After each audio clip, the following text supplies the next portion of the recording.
You're listening to Skeptoid. I'm Brian Dunning from Skeptoid.com. Mercury, Autism, and Chelation.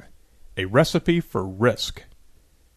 Today we're going to examine yet another case where people are willing to put their own and their children's lives at risk in order to embrace popular pseudoscience. It seems that more and more people are increasingly concerned with joining a politically correct fad when it offers a simpler explanation than medical fact. In this case, parents of autistic children have, in the absence of a medical cure for their child's condition, turned to alternative medicine and put their children at greater risk by avoiding crucial vaccinations or even causing direct injury with chelation. In Skeptoid episode 36 about amalgam dental fillings, I was widely criticized for mentioning chelation therapy as a valid treatment to remove heavy metals from the body. What I said was misinterpreted as support for the popular misuse of chelation, when it's used for non-existent contamination or for so-called cleansing.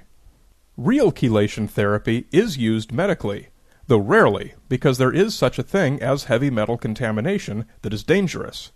It usually happens occupationally to people who work with heavy elements and are involved in accidents. Medical chelation takes years and is at best only partially successful, and carries plenty risk of its own. Kidney damage is among the most common side effects. Chelation therapy in popular alternative medicine, however, brings only the risk and no possible benefit to the recipient. So how did we get to a point where wrongly informed parents are turning to chelation to treat their autistic children? It's not all that surprising. Many of the indications of autism first become apparent in children at approximately the same age as vaccinations are given. It naturally follows that some people will thus draw an invalid causal relationship. Because they happened about the same time, one must have caused the other. This is the same logic flaw that leads Oprah guests to proclaim that their cancer was cured by some alternative therapy.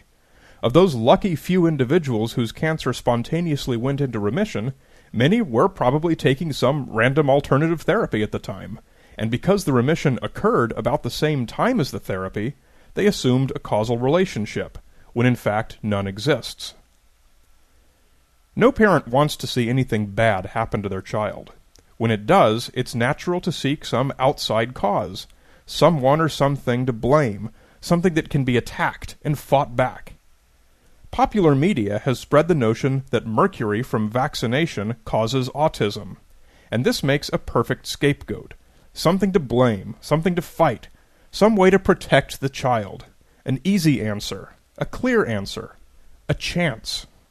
Something more tangible than the doctor's vague explanation of the complex causes of autism and its tragic incurability. It's the perfect opiate for the psychologically tormented parent. But it does have its costs. In Pennsylvania, the parents of Abubakar Tariq Nadama, a 5-year-old autistic child killed by chelation therapy in 2005, are suing the individuals and companies involved for wrongful death and lack of informed consent. He was being treated with EDTA, which is approved by the FDA for use only after blood tests confirm acute heavy metal poisoning. The child's blood tests did not reveal any such poisoning. Howard Carpenter, executive director of the Advisory Board on Autism-Related Disorders, said, "It was just a matter of time before something like this would happen."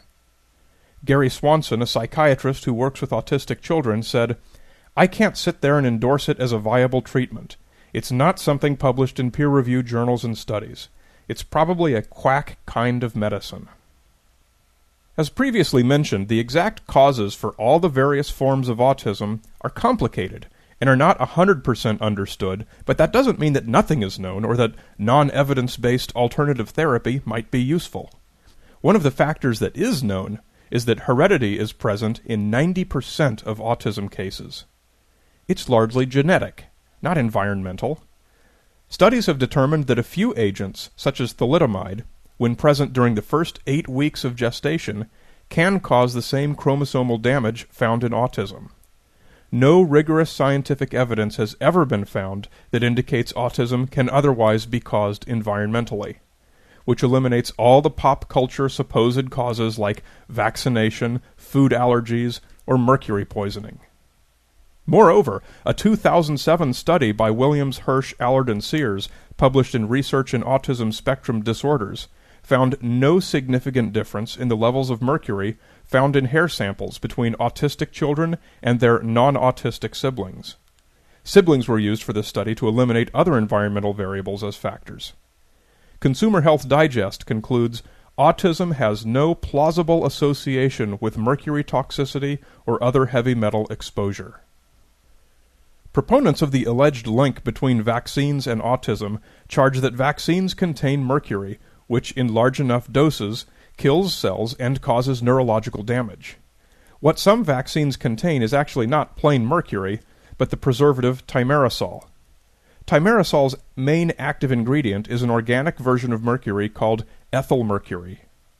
Ethyl mercury is naturally expelled from the body quickly. Methyl mercury, on the other hand, is not. It stays in the body. High doses of methyl mercury will cause physiological damage. However, ethyl mercury and methyl mercury are not the same thing, despite the similar names. Methyl mercury is not present in thimerosal.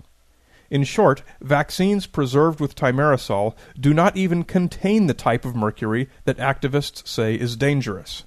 And even if they did, the amount would be too small to be considered a risk.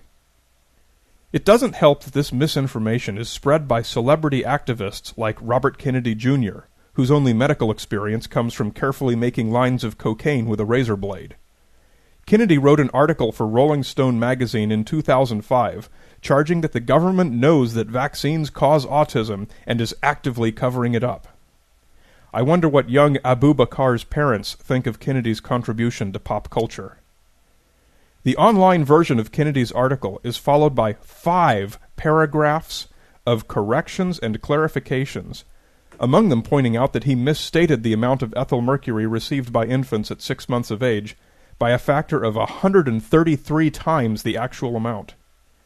His article is bursting at the seams with flawed logic and irrelevant comparisons, such as this one. Infants routinely received 3 inoculations that contained a total of 62.5 micrograms of ethyl mercury, a level 99 times greater than the EPA's limit for daily exposure to methyl mercury. It's okay though, Robert. People don't read too closely. Rates of vaccination have not been increasing, so why the reported skyrocketing rates of autism diagnoses? An increasingly broad array of conditions being called autism is part of the reason. Autism is not necessarily a single, well-defined disorder. There are 5 main autism spectrum disorders, including but not limited to Asperger's syndrome, Rett syndrome, various childhood disintegrative disorders, and pervasive development disorder not otherwise specified, or PDD-NOS. As more of these are broadly called autism, obviously the rates of autism rise substantially. Between 1987 and 1998, the number of patients classified as autistic rose 273%. If thimerosal were a cause of autism, then wouldn't its removal from vaccines curb the rising rates of diagnosis? Well, obviously yes, it would. But it didn't. The FDA removed thimerosal from childhood vaccines in the U.S. in 1997 as a precautionary measure, partly in response to all the anti-vaccine activism. Autism diagnoses continued to rise unabated. Denmark and Sweden eliminated thimerosal 5 years earlier. Their rates also continued to climb. Let's repeat that, since apparently it's not clear to Kennedy and the other activists still warning against vaccination. Ethyl mercury containing thimerosal was removed from childhood vaccines in 1997. Vaccination will not result in mercury poisoning. Vaccinations save more lives worldwide than any other medical advance in history. Thanks to vaccination, children around the world are now safe from hepatitis A and B, polio, smallpox, measles, rubella, diphtheria, tetanus, rotavirus, mumps, typhoid, and many more. Giving up all of these immunities due only to an unfounded fear of a compound that's no longer used and was demonstrated safe in every rigorous study ever done, is hardly the best way to serve your child. Exposing an already vaccinated child to the dangers of chelation in a misguided effort to remove undetected poisons is just as bad. Vaccinate your children. Don't put them or yourself through the risks of chelation therapy, unless, of course, your job at 3 Mile Island was to drink all the leaked cooling water. You're listening to Skeptoid. I'm Brian Dunning from Skeptoid.com.